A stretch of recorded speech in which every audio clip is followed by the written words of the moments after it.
All right, let's dive right into this explainer and explore the really fascinating neurobiology of business failure, along with the completely tactical blueprint for your entrepreneurial recovery. You know, when a massive economic downturn completely tanks a previously successful business, it is incredibly easy to look at the resulting fatigue and think, man, this is a personal flaw, or that you just lack willpower. But today, we're going to completely reframe that whole narrative. We're looking at the objective, highly measurable alterations happening in your neural functioning during an economic setback. And, much more importantly, we're going to talk about how to systematically rebuild both your mental fitness and your professional ecosystem from the ground up. So here is our game plan for today. We'll start with part 1, the brain on failure. Then 2, meet your mental saboteurs. 3, building the self-command muscle. 4, structured strategic recovery.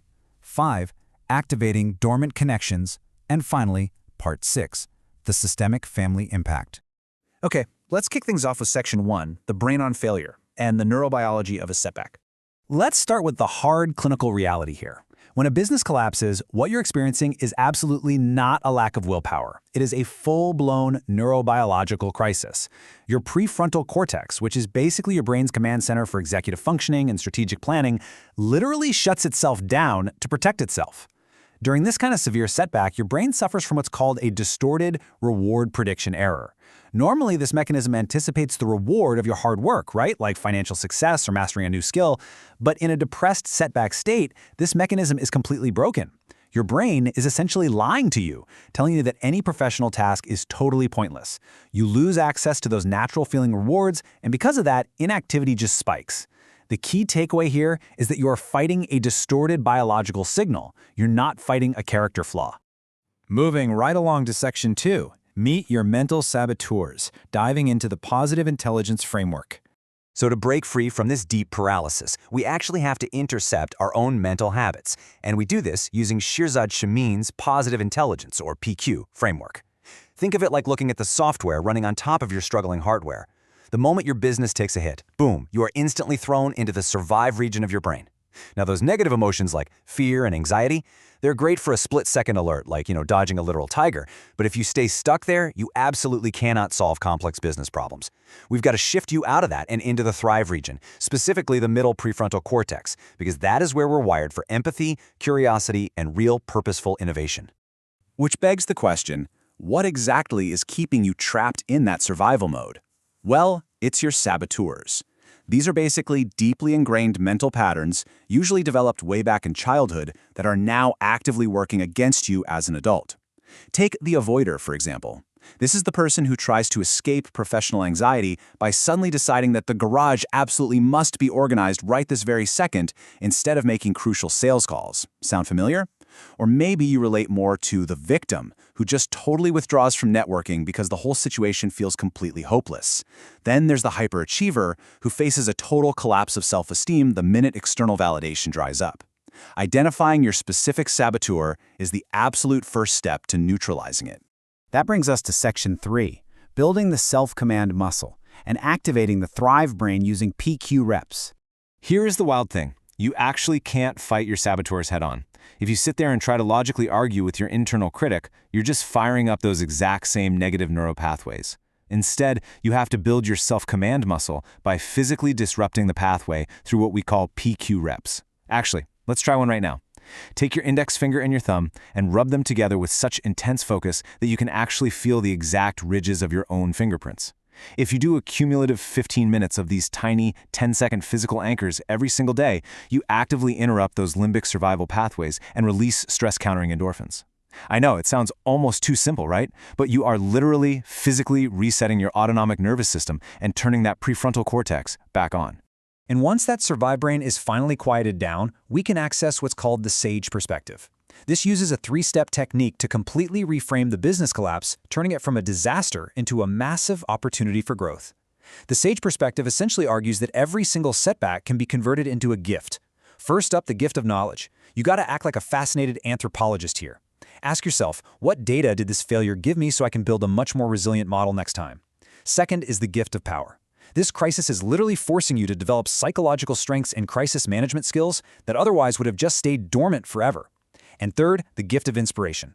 Use this whole collapse as an excuse to completely free yourself from outdated practices and pivot toward highly innovative, scalable sectors. All right, let's look at Section 4, Structured Strategic Recovery, focusing on time management and behavioral activation. So, you've quieted your mind, you've found the actual gifts hiding in the setback, but now we actually have to get to work, rebuilding. And let's be honest, depression often makes us want to hide in those non-lucrative hobbies to avoid the deep discomfort of professional recovery. To fix this, we need objective structure. By using the Eisenhower matrix, we can aggressively separate our tasks. When you're recovering from a setback, Quadrant 2, these are the low-urgency, high-importance tasks like drafting outreach scripts, mapping out your network, doing your daily PQ reps. This is where your entire future is built. You absolutely must block out a 2-hour focus box in the morning strictly for Q2 activities. Turn off every notification and push those avoidance hobbies all the way to Quadrant 4 to be used only as a reward later in the day. Which perfectly tees up the action protocol. This is an incredibly powerful, empirical behavioral activation strategy that proves structured physical action must precede motivation if we want to recalibrate our reward circuitry. Remember that broken reward prediction arrow we talked about earlier? Yeah, you cannot just sit around waiting to feel motivated to work on those Quadrant 2 tasks. You have to work from the outside in. You pick a task and then you try, meaning you execute the behavior regardless of your current emotional state. Period. Because when you finally observe your mood improving after completing just one small, manageable business task, you start to systematically dismantle that depressing belief that nothing helps. The physical action creates the motivation, guys, not the other way around. Let's move to Section 5, Activating Dormant Connections and Rebuilding Your Professional Ecosystem. Now, as you step back into the arena, you really need to network. And sociological research shows us something fascinating. Dormant ties. Those past professional relationships you totally lost touch with are incredibly valuable right now. Because they operate in completely different circles than you do today, they bring completely fresh business opportunities and totally novel information. Reaching out can trigger some serious anxiety, for sure, but professionals are actually highly receptive to catching up. You can use this 4-step protocol to authentically rewarm those relationships without it feeling awkward at all. Start with positive cognitive reframing. Next, establish sincere rapport by just reminiscing about a shared project from the past. Then, present a really low-pressure request. And finally, express gratitude, making sure to establish yourself as a giver by offering genuine reciprocity. In fact, check out this excerpt from an actual outreach email script. I want you to really notice the wording here. The absolute secret sauce is asking for what we call a minimum viable favor, a highly manageable, tiny request for advice rather than an immediate, heavy transaction. You're not demanding a job, you're not asking for a deal, you are simply asking for 15 minutes of insight. You are making it incredibly easy for them to say yes, while simultaneously giving them a super graceful out if they happen to be swamped.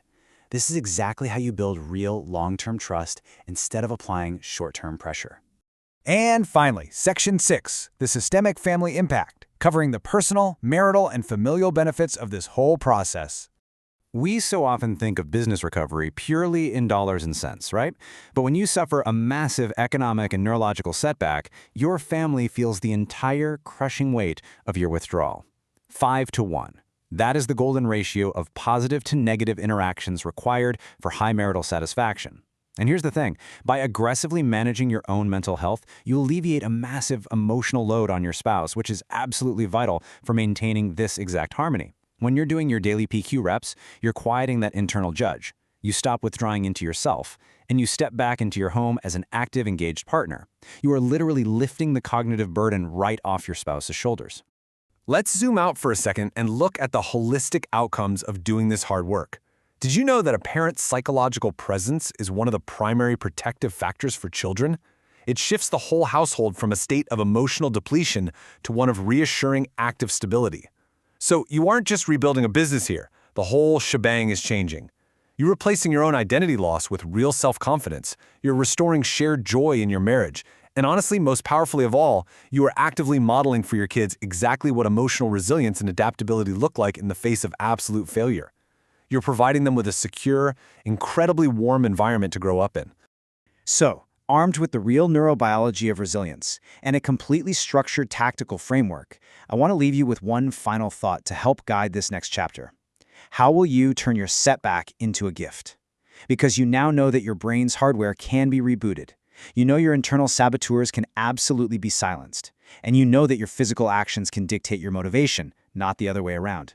The blueprint is right here in your hands. So get out there and go build your next great chapter.